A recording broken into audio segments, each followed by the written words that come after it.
এবং দুপক্ষের হাতে কিছু বাড়তি ভোট আছে, কিন্তু গণতান্ত্রিক বিধিবিধান মেনে আমরা বরাবরই মনে করি যে সংখ্যা অনুযায়ী নির্বাচন হওয়া উচিত এবং এখানকার ভোট ওপেন ভোট। আমরা চাই না গণতান্ত্রিক বিধিবিধান মেনে ভোটারদের কেনা বেচা, ক্রস ভোটিং এগুলো হোক। কিন্তু তৃণমূল কংগ্রেস তার 15 বছরের রাজত্বে 1 নম্বর এই বিধানসভায় বিভিন্ন দলের প্রায় 60 জনের কাছাকাছি বিধায়ককে দলবদল করিয়েছে। সংবিধানের 10 শিডিউল অনুযায়ী একজনের বিরুদ্ধেও ব্যবস্থা নেওয়া হয়নি। দ্বিতীয়ত, প্রথম এখানে রাজ্যসভা নির্বাচনে ক্রস ভোটিং এর আমদানি তৃণমূলই করেছিল।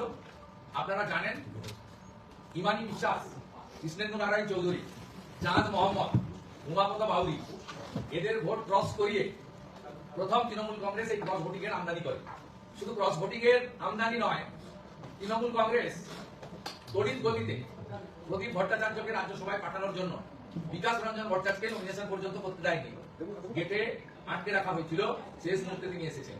আমি বিকাশ বাবু বা প্রদীপ ভট্টাচার্যের পক্ষে বিপক্ষে বলছি না, কিন্তু আমি বলছি এই গত 15 বছরে তৃণমূল কংগ্রেস ক্রস ভোটিং, দলত্যাগ বিরোধী আইন কার্যকর না করা, বিরোধী পক্ষের প্রার্থীকে আটকানো, এসব অনেক কুকাণ্ড করেছে। আমরা অর্থাৎ আমি এবং রাজ্য বিজেপির সভাপতি শ্রমিক ভট্টাচার্য চাইলে আরো একটি নমিনেশন করাতে পারতাম এবং 16 তারিখের নির্বাচনে তৃণমূল কংগ্রেসের অনেকেই ক্রস ভোটিং করতেন, কারণ তারা জানেন তার 60 জনের বেশি এমএলএ জানেন যে তারা টিকিট পাবেন। এর বাইরেও যদিও আমরা তার ভোট আশা করি না, সমর্থন চাই না, তিনি মমতার বিটি হুমায়ুন কবিরা তারাও কি করতেন ভোট হলে, এটাও কিন্তু কারণ মানে অজানা ছিল সব। কিন্তু বিজেপি সবসময় মনে করে যে এই ওপেন রাজ্যসভা ভোটের ক্ষেত্রে সংসদীয় পরম্পরা, গণতন্ত্র, সংবিধানের ব্যবস্থা মেনে চলা। তাই ভারতীয় জনতা পার্টি প্রথম থেকেই অনন্ত মহারাজ অর্থাৎ নগেন্দ্রনাথ রায়, মাননীয় শ্রমিক ভট্টাচার্য মহোদয়, পরিশেষে রাহুল সিনহা, আমরা আমাদের ভোটার সংখ্যা অনুযায়ী আমরা নমিনেশন করেছি এবং তৃণমূলের বিপদ ছিল বলে তৃণমূল এবারে বিগত দিনের মতো বাড়তি প্রার্থী দেওয়ার ঝুঁকি নেয়নি। বিপদটা আমাদের ছিল না, বিপদ আপদ সবটাই উঠেছে।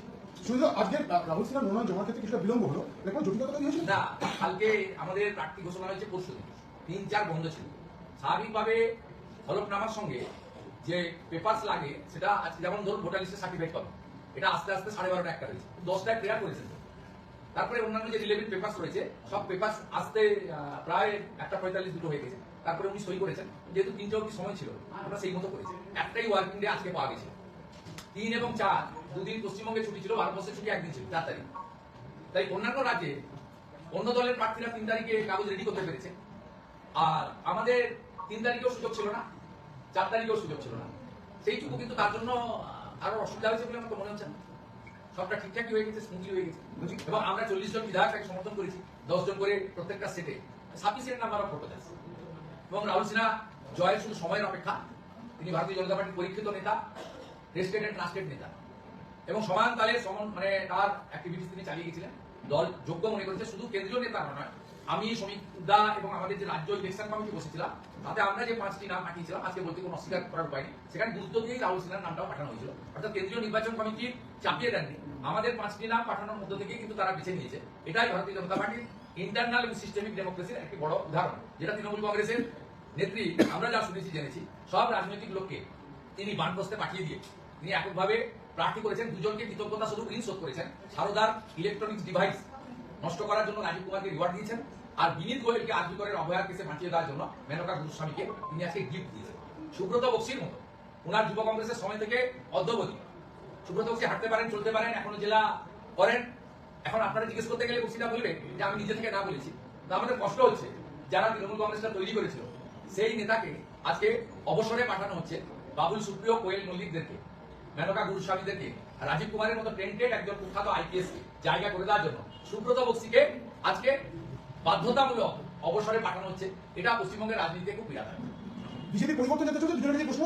বিভিন্ন জায়গাতে সমস্যা ঝামেলা হচ্ছে, ভাঙচুর হয়েছে। বিজেপি পরিবর্তন যাত্রা উত্তরবঙ্গ থেকে শুরু করে দক্ষিণবঙ্গের বিভিন্ন জায়গায় ভাঙচুর হয়েছে, কি বলবেন? দেখুন, সারা রাজ্য জুড়ে বারাবণীতে হয়েছে, কুচবিহারে হয়েছে। বিক্ষিপ্তভাবে সর্বত্র পশ্চিমবঙ্গের তৃণমূল কংগ্রেস বিজেপির উপরে হামলা চালাচ্ছে।